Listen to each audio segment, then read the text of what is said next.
Hey, this is Josh Levin, the host of 1 Year. I hope you're enjoying our season on 1986.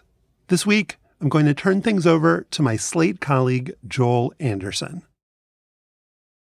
In 1985, Reverend Michael Freeman left his small Methodist church for a new assignment 3 hours away.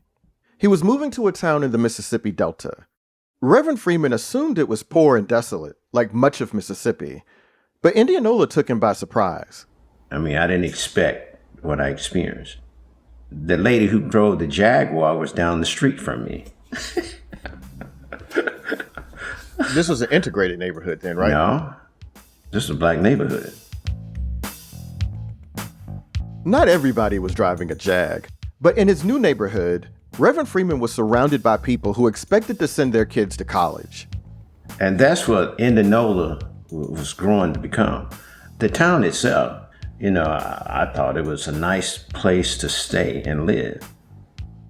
Indianola is a town of 8,000, 30 miles east of the Mississippi River, about halfway between Memphis and Jackson. A stream that's lined with cypress trees runs through the center of town. It's called the Indian Bayou. That's where Indianola gets its name. When Reverend Freeman got to town, everyone was getting ready for a celebration, the 100th anniversary of Indianola's founding. Oh, everybody's talking about it. Everybody's excited to see B.B. King. B.B. King was born on a plantation 20 miles away, but he always called Indianola home. In the summer of 1986, the legendary blues guitarist was going to take a break from his world tour to headline the big centennial party. Yes, you thought you had a good thing, baby. You could do what you wanted to do. On the surface, everything seemed pretty good, full of promise and possibility. But then, Reverend Freeman started talking to some local teachers at his church. And they would explain that schools are not getting all the books that they need on time. They are not getting new uniforms. So I asked why. Why are you not getting them? Based on what he was hearing, this wasn't just a matter of underfunding. There were rumors that resources that were supposed to go to the public schools just never got there. I just remember people telling me how black principals was asked to sign off on invoices for materials that never showed up in black schools. David Jackson had a child in the public school system. We had purchased computers years before we ever got a computer, It was what it was. So where was all this stuff going? Maybe I shouldn't say this because we never was able to prove it. As we said, it was believed. A lot of the resources for the public schools in Indianola went to the academy. The academy was Indianola Academy, a private school. That's where almost all of the white students in town went, from kindergarten through 12th grade. The public school system was almost entirely black. For Reverend Freeman, all of this was really troubling. Like David Jackson, he had kids in the Indianola public schools. I said, well, who's in charge of the public school? And then they would tell me, and I said, that's not right. The people who ran the public schools, they were almost all white. That was the story all over Indianola. The town was about 60% black, but white men held the positions of mayor, police chief, and fire chief. All of them was at the same table. Let me put it that way. They played golf together. They went to the club meeting together, whatever. The majority of black population that was participating in the system was not in charge of the system. The white power structure had, implemented the plantation system in a lot of ways. When David Jackson and Reverend Freeman looked at the public school administration, they saw a group that didn't look like them or represent their interest. People who really didn't have a vested interest in educating black kids, controlling the educational system. Now that's a fact. Without the ability of having a black superintendent and a majority black board, there was no control. Indianola wasn't so different from a lot of other places. In 1986, all over America, many of the promises of the Civil Rights era still felt unfulfilled. But what was different about Indianola was what the community did about it. A small town in the Mississippi Delta has become the focus of a bitter battle. The old guard does not want to relinquish any of the power that they've held. They're gnawing and clawing and trying to hold on to every little bit they have. A whole lot of people were fed up with how things worked in Indianola. So they took dramatic action, using tactics borrowed from the past.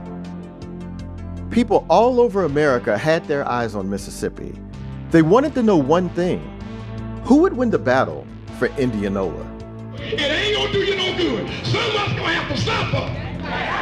We ain't never had nothing no way. I hadn't been there long, and now all of a sudden I'm in the midst of a community uprising. I think that old saying, it was a straw that broke the camel's back. That was the straw.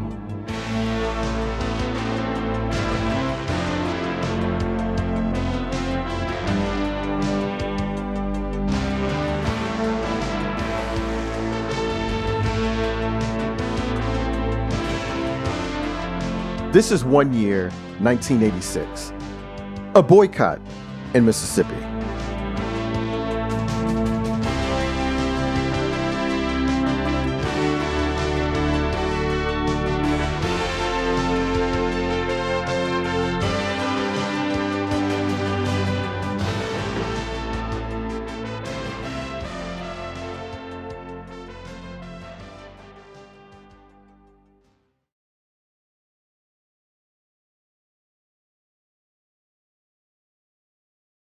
Separate and unequal schooling was supposedly abolished in America 3 decades before 1986, but a group from Indianola made sure that didn't happen. If you want to know how integration has been held outside Mississippi for this long, you must first call on the Citizens Council, an organization dedicated to states' rights and racial integrity.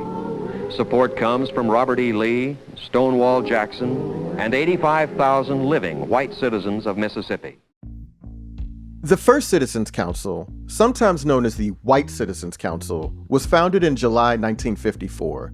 That was just 2 months after the Supreme Court ordered schools to desegregate in Brown v. Board of Education. Why should the Negro feel any more discriminated against than the white man for associating with his own kind?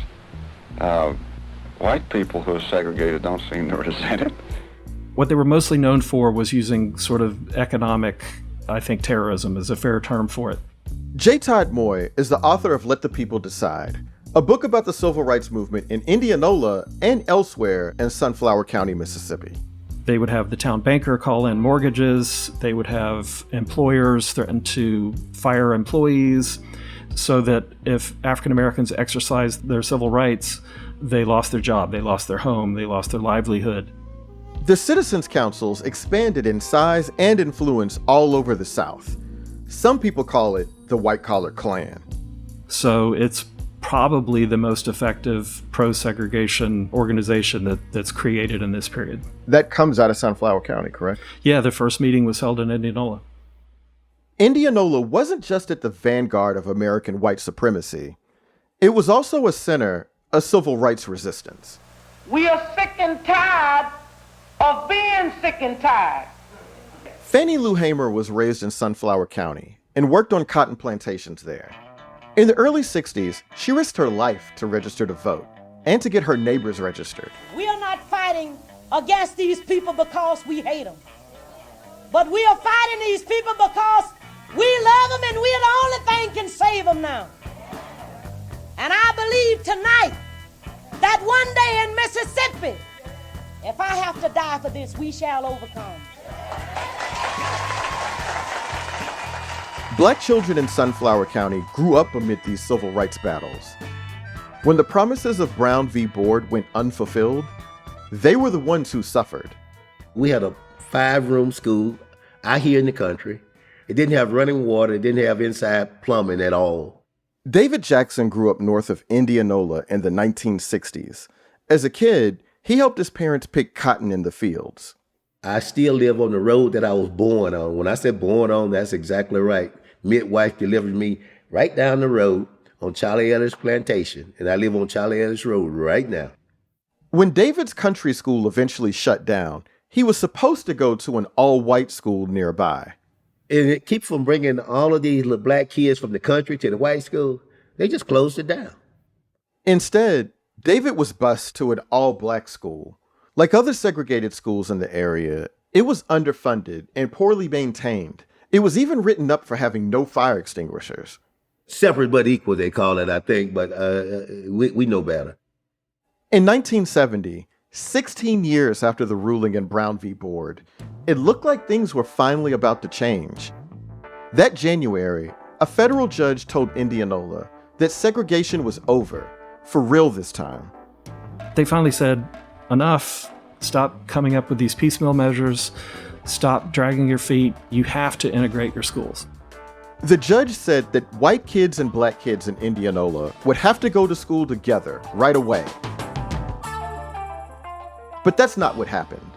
When that decision came down, white parents just in droves left the public schools almost with the flick of a switch. Indianola's white leaders had been preparing for forced integration. As soon as that federal ruling went into effect, they put their plan into motion. In Indianola, the way they remembered it was the court decision came down on a Friday, and on Monday, all of the white kids went to Indianola Academy. It was slightly more complicated than that, but that's essentially what happened. So many students left that the white public high school shut down. In an instant, the composition of Indianola's public schools had totally changed, but the people who controlled those schools stayed exactly the same. The vast majority of public school students were African Americans. The majority of teachers and employees were African Americans, but the leadership was all white. The superintendent of the Indianola School District, D.B. Floyd, had taken over 3 years before the federal court order. And the school board, which was predominantly white, helped convince him to stay by maybe increasing his salary. And they did that over the years. That's Jim Abbott.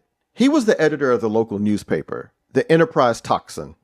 They wanted their man to be there that would maybe not push so much for expensive improvements of the public school system.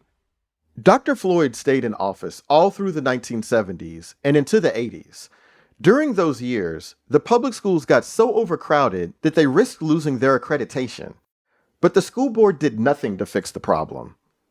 Then there were those rumors that Reverend Michael Freeman heard about money and equipment getting diverted to Indianola Academy. If you got a budget and the public school system is not getting the resources, where did you spend the money? They were investing in the school system, but it just wasn't the public school system. It seemed like it was going to stay that way. But in 1985, Jim Abbott's newspaper got a big scoop. The superintendent had been given a secret raise, even as he fought to prevent Indianola's teachers from getting salary increases. I think it so embarrassed him, and so he pretty much immediately announced that he was going to retire, and so that set into motion a search for his replacement. The school system affected all our families, so I want to see some changes made. Reverend Freeman understood right away that the open superintendent position was a huge opportunity, a chance to change how the system worked. Well, it's simple. Whoever controls the superintendent spot controls the money. If you're in charge of the money, you can direct it in another direction. For a lot of people, there was an obvious choice to fill the superintendent role. Robert Merritt. Robert Merritt. Dr. Robert Merritt. Yes, my name is Robert L. Merritt. I want to tell you what my philosophy is. Things don't just happen. You must make them happen. The only place you will find success coming before work is in the dictionary. This is from a 1991 interview with Dr. Robert L. Merritt. Dr. Merritt had a bachelor's degree in elementary education and a PhD in education administration. He'd been a fixture in the town schools for 26 years, helping to mold generations of Indianolans. I was a class clown, you know, and one of the teachers sent me to his office, and I was petrified. Otha Campbell grew up in Indianola. Robert Merritt was his principal. He let me wait and he let me sweat. And he finally came in and he sat down and he just began to talk. Wow. He began to talk to me about young men that were making a very significant contribution in the world. Dr. Merritt inspired Otha with the story of a pastor who'd made himself a pillar of his community. He told Otha that he had that potential too, so long as he applied himself. The tactfulness that he used as an educator and as a father figure, that conversation will be forever etched in my psyche. I just thought he was just one of those persons that made you feel good to be around as a man. Reverend Freeman threw his support behind Dr. Merritt, and he wasn't the only one. The school board received more than 1,000 letters and signatures promoting his candidacy. The Mississippi School Boards Association was impressed too. They told the Indianola board that Robert Merritt should be their top candidate. Hiring him would be a historic move. This was the first time that they would have had a black superintendent. How much did it matter that Dr. Merritt was black? Just a black person would not have been a good person to put in that place. But a black person with his credential and his family life, that changes everything. Because then the teachers, everybody in that system looks up to him. Now, it was up to the nearly all-white Indianola School Board. The chairman was one of the town's most powerful people, a banker and church deacon named Odell Godwin. He was smart, he was well-read, he had an extensive vocabulary. Newspaper editor Jim Abbott. Sometimes when he would come into our office, he might not say the N-word, but he would say words like monkeys and things like that were just really kind of shocking for somebody.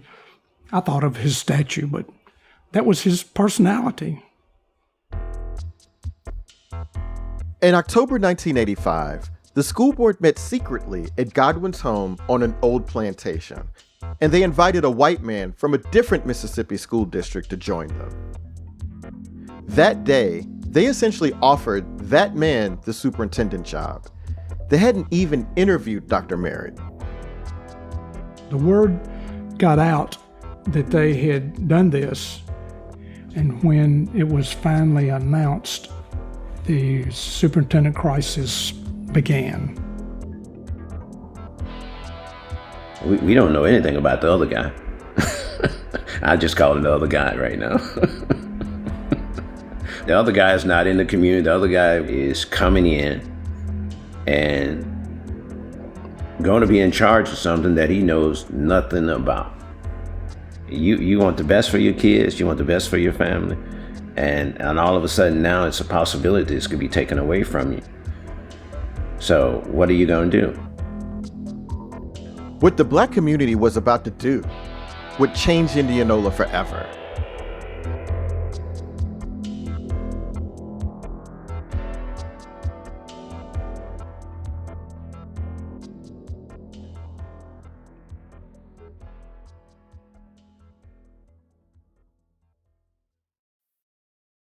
When news got out about the school board's secret meeting, the black community in Indianola was furious. It was clearly a sneaky attempt to stop a qualified black candidate, Robert Merritt, from becoming the superintendent. We said, no, we're not going to allow this to happen. And we talk about what pressure we can put on the community. All of the people who'd supported Dr. Merritt made their outrage known. When the outsider white candidate heard there was a backlash brewing, he withdrew his application. The board could have hired Dr. Merritt right then. Instead, they started the search process all over again. This time, Indianola's black residents were determined not to leave it to chance. In the birthplace of the White Citizens Council, they formed their own organization, the Concerned Citizens. Concerned Citizens is a one-issue civil rights group. Historian Todd Moy. It's able to bring together basically the entire African American community in Indianola around this issue of fairness in hiring and fairness of treatment of African Americans in the Indianola schools. Concerned citizens wanted Robert Merritt to get the superintendent job, but they also had another goal: ousting the chairman of the school board, Odell Godwin.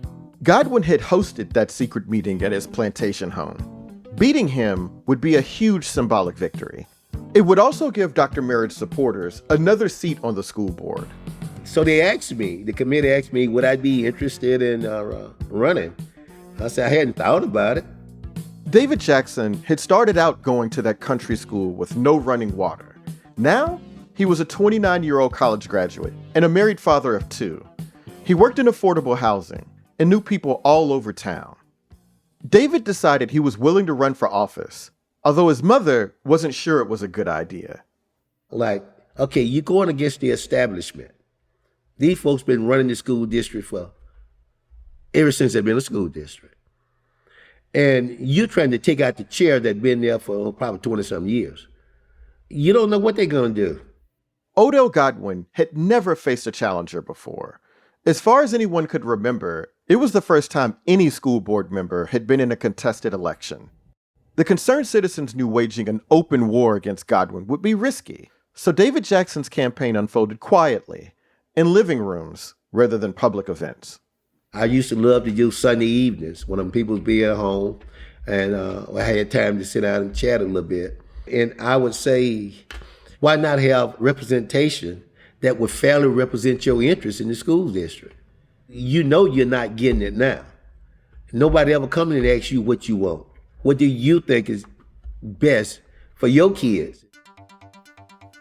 Based on history, he should have been an underdog in the race, but he couldn't help but feel like the favorite.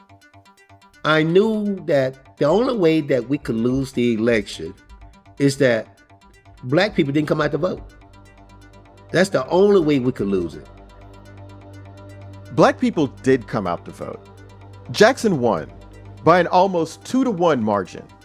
We really showed up. It was overwhelming and it was great. It was great. It felt great. Concerned citizens had toppled the school board's most powerful member and replaced him with one of their own. While the board was still majority white, David Jackson would now get to vote on the new superintendent. The board had narrowed its list to 2 candidates. Once again, one of them was Dr. Merritt. The second person on the list was Willie Grissom of a smaller school district, Bernard School District, but he was white. Willie Grissom had lived in Indianola for the past 11 years, and he'd served as the principal of a local elementary school. But he still didn't stack up to Robert Merritt. I'm going like, okay, this is a slam dunk then. Robert Merritt was a man of conviction. He was going to be fair, he's going to be honest. That's the way he is. But when it was time for a decision, David's fellow board members went the other way. Nobody came out and said, no, we don't want that Negro. You know, it didn't come out like that. It came out that, you know, we don't think he's the best person for it. I don't even know what they felt because it was crazy. It wasn't about education at all. On March 24th, 1986, the board announced that Willie Grissom would be Indianola's new superintendent. The vote broke along racial lines, with the white candidate getting the support of the 3 white board members. And that's when, pardon my expression, my daddy would say, all hex broke loose. I don't like to say the other word. That same evening, the concerned citizens called an emergency meeting at St. Benedict the Moor, a Catholic church that had been a hub of civil rights activism in the 1960s. More than 700 people showed up. You're trying to keep the house from exploding because people are angry, people ready to go. The community was outraged. Dr. Merritt's former student, Otha Campbell, was working as a substitute teacher at the time.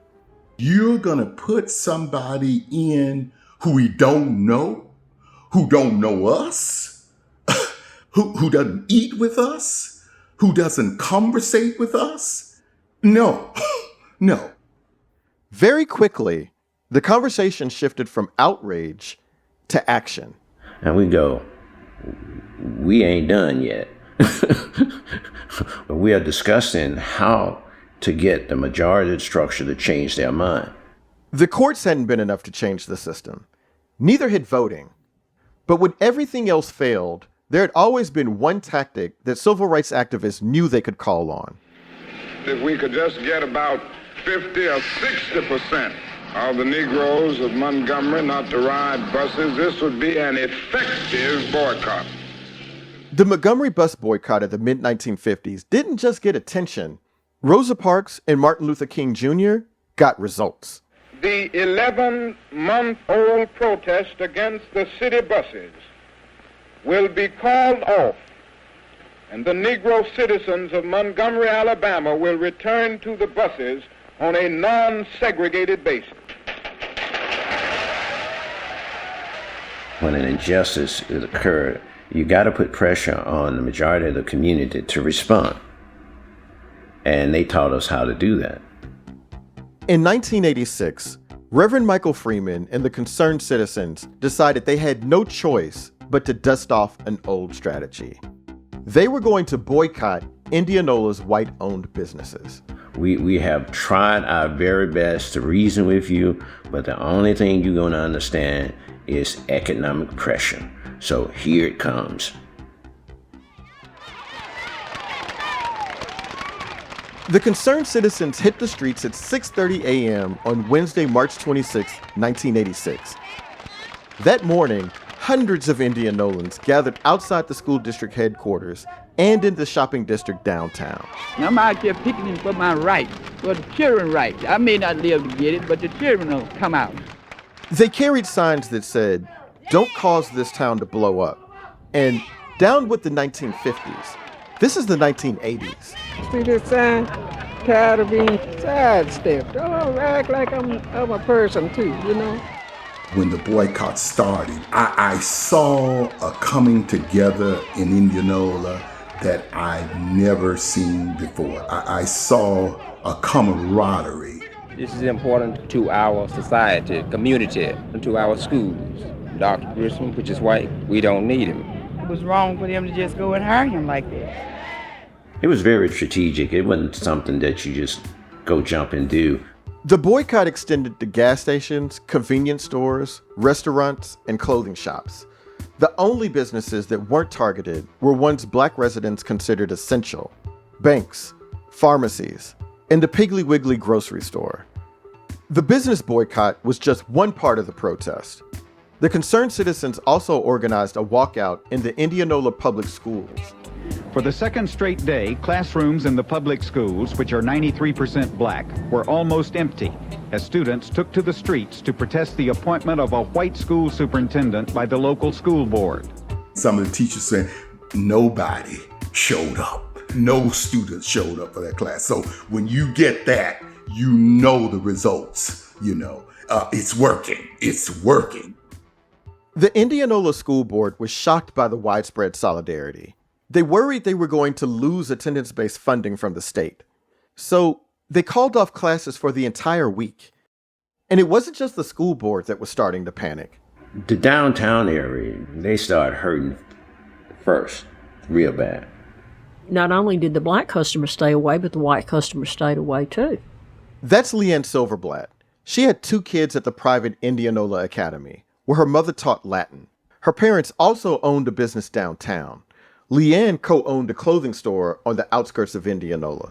They didn't want to come and have to deal with somebody hollering at them, "Don't go in there and don't shop," or whatever.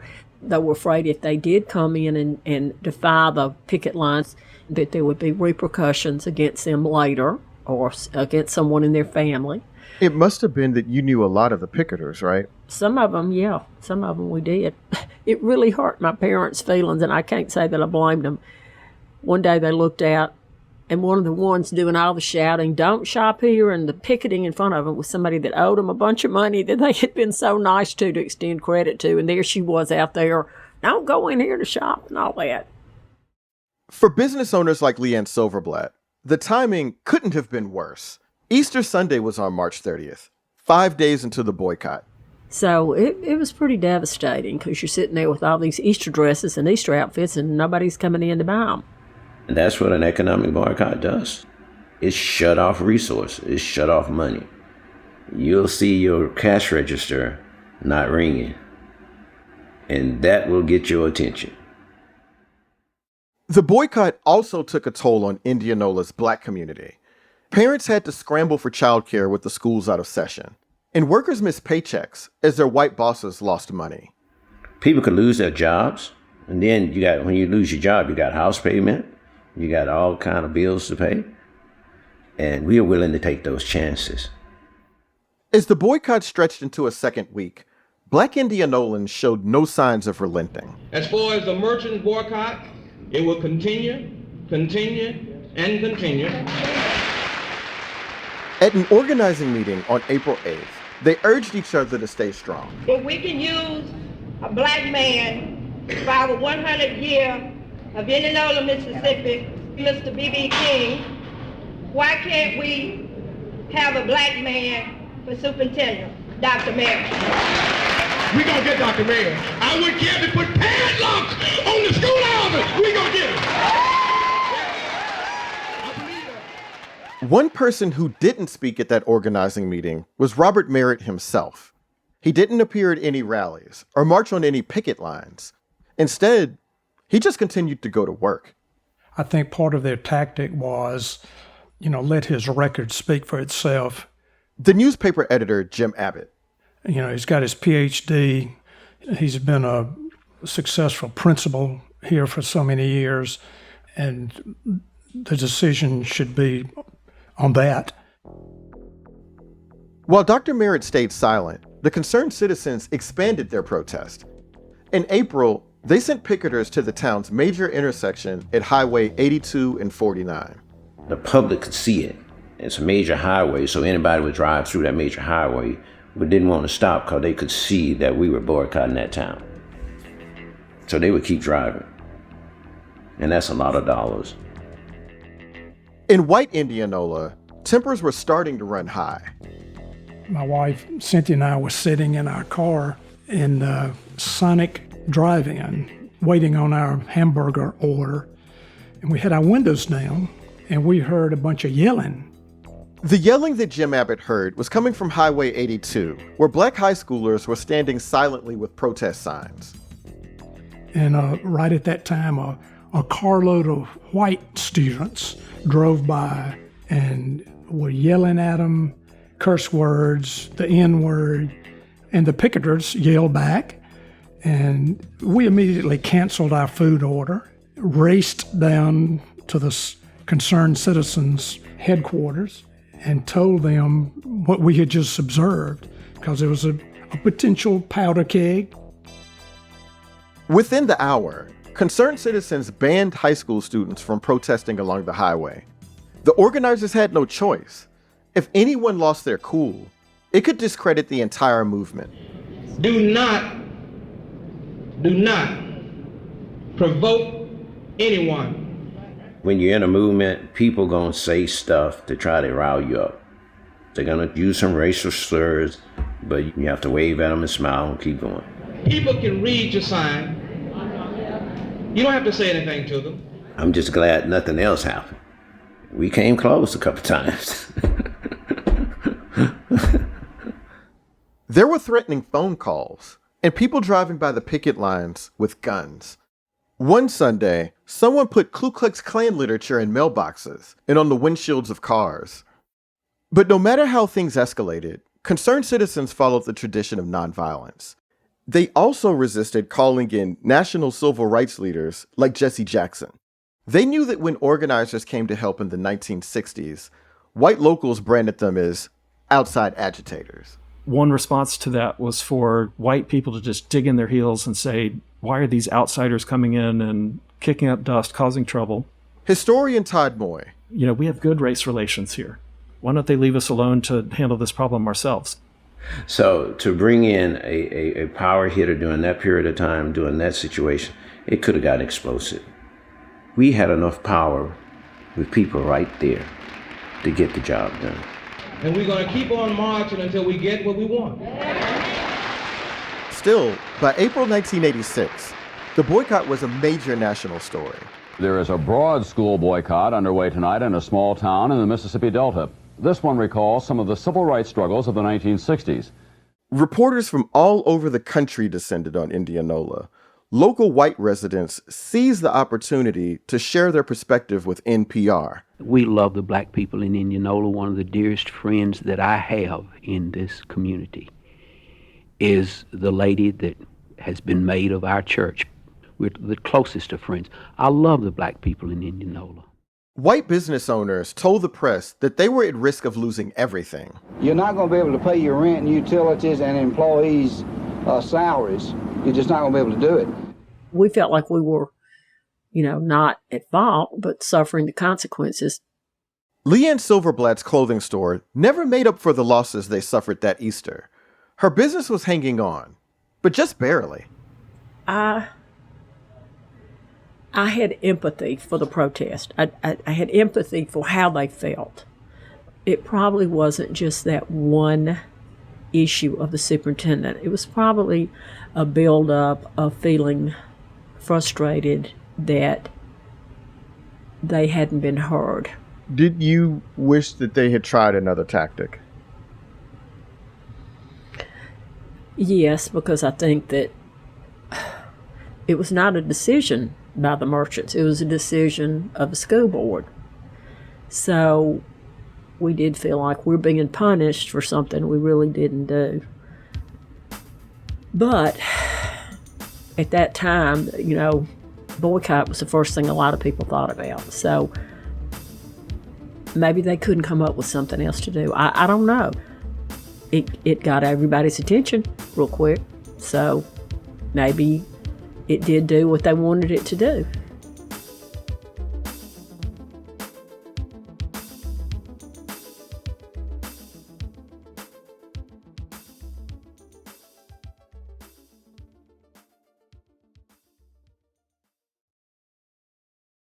Just as Reverend Michael Freeman had predicted, the pocketbook pressure was working. The longer the economic boycott lasted, the more business leaders felt compelled to bring it to an end. So now the white businessmen, they want to talk. They really want to talk now. They reached out to you. Yeah, they reached out to us saying, what can we do? We have one thing you can do. Put Dr. Merritt in as the superintendent of schools. That's non-negotiable. On paper, the only group that could install Dr. Robert Merritt was the same body that had passed him over, the Indianola School Board. They felt like they had made a great mistake. They know they had. The newest person on the board, David Jackson, saw that the white members were starting to regret their decision. But they were trapped. At that point, it wasn't anything that they could really do. Once they got in the water, they were wet. Even if the white school board members wanted to change their votes, there was a major complication. The superintendent they just hired, Willie Grissom, had already signed a contract. And Grissom said, no, What you gonna do, fire me? I've left my job already. I've given my resignation where I came from. And you gonna tell me that you changed your mind? No, I'm staying. Grissom's contract ran for 3 years, with an annual salary of $45,000, about $122,000 today. The white board members saying, okay, well, we stuck with him. The community said, no, you stuck with him. We are not stuck with him. We'll shut Indianola down. And they went on with the boycott. I call upon you today, Dr. Grissom, to consider what you're confronted with. If you do not have the teachers to support you, if you do not have the students to support you, you are fighting a losing battle. By the middle of April, it was clear that the school board wasn't going to resolve anything. But the town's struggling white business owners knew they couldn't leave it at that. There were concerned people that said they did not want this to just totally mess up the economy and whatever in Indianola, and we needed to try to work together to find a solution. The Chamber of Commerce organized what it called a biracial committee. It was made up of 5 blacks and 5 whites. There were clergymen, including Reverend Freeman. There were also attorneys and business owners. My mother was the president of the Chamber of Commerce that year, and so she became the chairman. Historian Todd Moyes says that at that time, the existence of an interracial group was a big step in itself. In the context of the Mississippi Delta, it's actually a pretty big deal to put together a group of people like this and to give them power to negotiate, a social problem on behalf of both sides of the community. The biracial committee started getting together at least twice a week, and the white community leaders began to understand why Black Indianolans felt so committed to Robert Merritt. What I do remember is a sense of clarity. Stan Runnels was on the committee. He was the priest at the town's white Episcopal church. It wasn't like, well, we're doing this because we ought to, or we got to show some kind of solidarity. There was a real sense of this is just the right thing, and Dr. Merritt is the right person. The biracial committee was in agreement. Robert Merritt needed to get hired. That meant Willie Grissom had to go. So, one evening, a delegation of white clergy went to pay Grissom a visit. Sending an all-white group was intentional. They wanted Grissom to feel comfortable. I don't think we had tea and crackers or anything like that, but he kind of calmed down when he saw that we weren't reading the riot act to him, and he kept talking about how he would do a good job, how he cared about the kids. We didn't get a hard no. We just didn't get a hard yes. Grissom knew he was facing an uphill battle. Indianola's Board of Aldermen called for him to resign. 9 of 10 biracial committee members publicly backed that request. And more than 500 parents signed a letter telling Grissom he wouldn't have their support. It got to the point where Grissom actually realized, even if I stay in this job, I do not have the support of 90% of the parents or more of the school district. Jim Abbott. How can I be an effective superintendent of education when nobody likes me,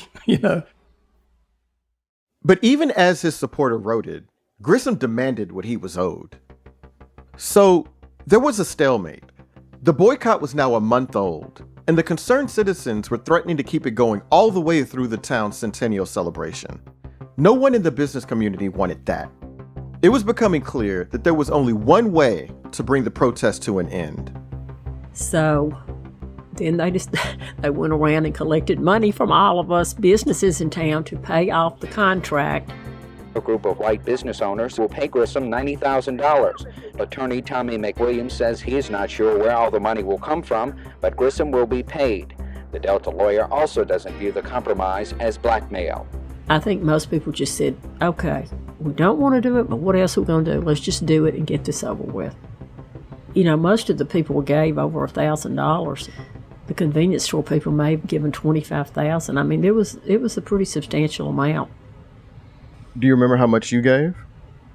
It was more than we could afford to give. I remember that. Willie Grissom resigned as the superintendent of schools on April 30th, 1986. To the members of the press, to the members of citizens of this community. The next day, the Indianola School Board called a press conference to name his replacement. I would like to announce to you this afternoon that the board unanimously selected Dr. Robert Merritt as the superintendent for the Indianola Municipal School District.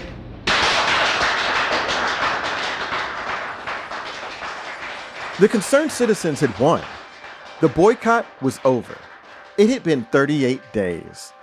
Once they announced Dr. Merritt was going to be superintendent, we all went to church and celebrated. We're thankful to thee, O God, for having looked over us as we watched and marched on picket lines. Help us to look for a greater good in the city of Indianola. Help us to look for a deeper and abiding understanding.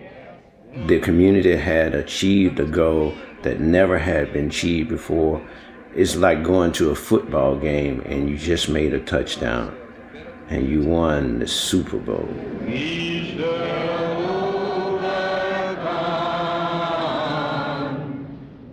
Oh, there was an eruption of praise and adoration. I'll just never forget. I'll never forget being there and seeing the enthusiasm, the excitement, the joy that, look, God has blessed us. The mission of the boycott of 86 is complete. It was a hallelujah time.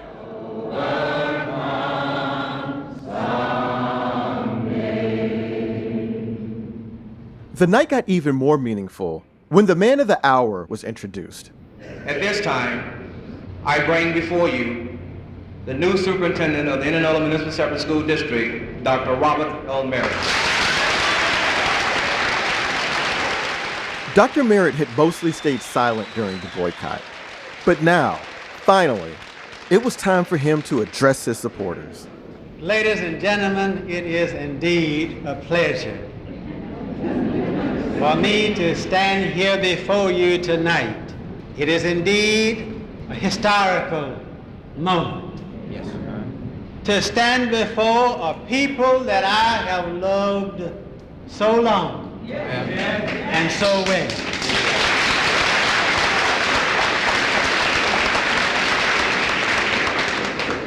You have been a bright light. As a matter of fact, you've been such a bright light that the darkness couldn't put it out. Yes, sir. You gave me the tenacity to hold on. Let's move forward to place Indianola on the map as perhaps the best school district in the United States.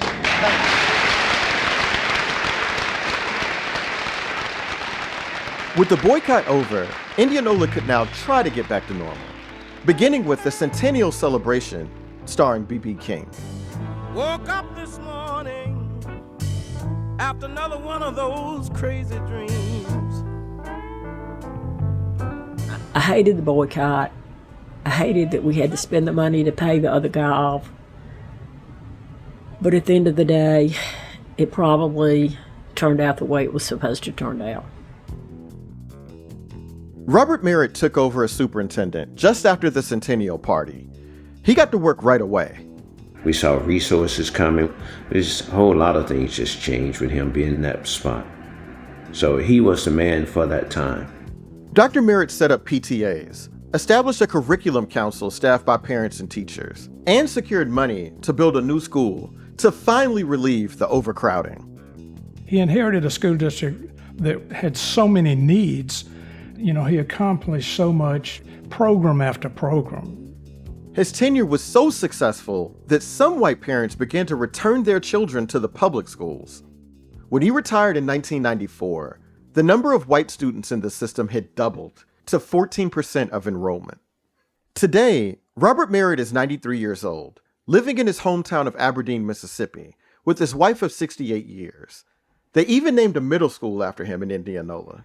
When it's all over and done with, everybody breathes and goes, man, we should have done this in the first place. But not everyone in town believed that the boycott had been worth it. One white resident told the local paper, "I hope that no group will ever try to hold Indianola hostage again." At least 4 businesses closed permanently because of the losses they suffered. The economic impact was estimated at $3 million. That's nearly $8.1 million today. That's the price you pay. And you can't take blame for that.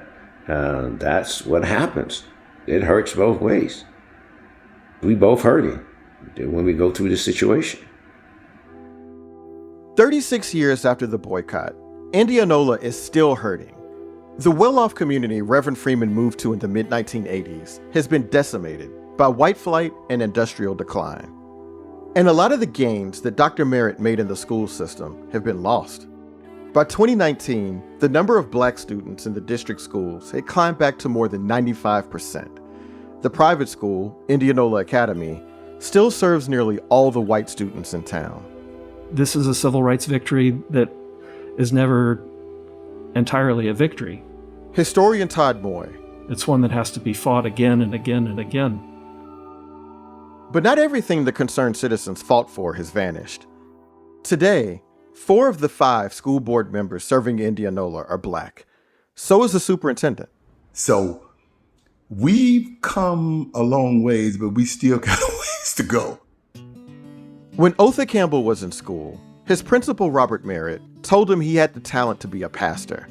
Now he is, for 2 small Baptist congregations, one of them in his hometown. Otha is Indianola's greatest ambassador.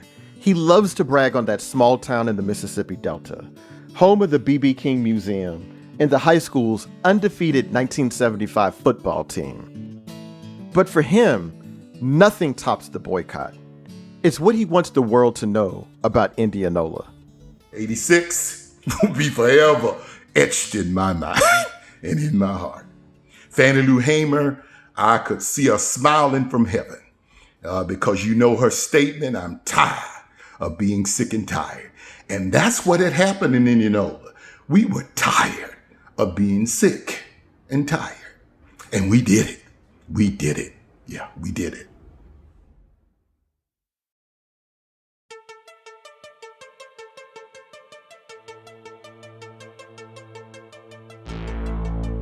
Joel Anderson is a Slate staff writer. Next time, on 1 Year 1986, a cute story about a very hungry sea lion transforms into a full-on ecological crisis, and everyone in Seattle has to choose sides. They would call up and they would just start cussing at you and telling us to leave those sea lions alone, and that if you continued harassing them or you did any harm to them, we're going to start shooting at you guys.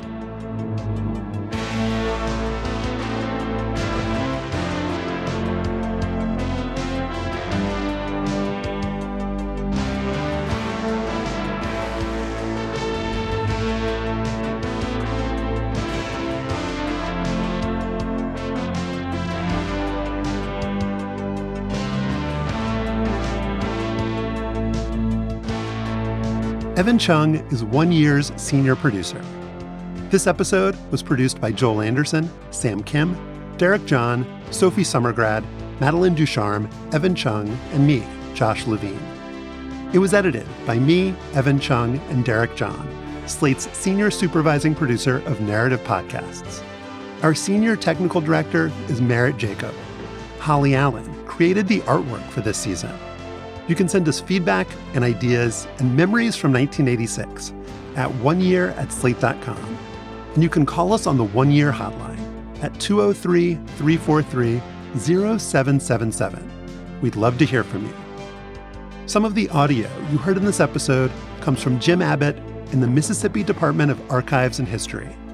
Special thanks to Verna Ransom of the B.B. King Museum and Delta Interpretive Center, Walter Gregory, Charles Motley, Nervell Ward, Dr. Adrian Brown, Susan Matthews, Christina Cauterucci, Sol Worthen, Bill Carey, Katie Rayford, Ben Richmond, Caitlin Schneider, Cleo Levin, Seth Brown, Rachel Strom, and Alicia Montgomery, Slate's VP of Audio.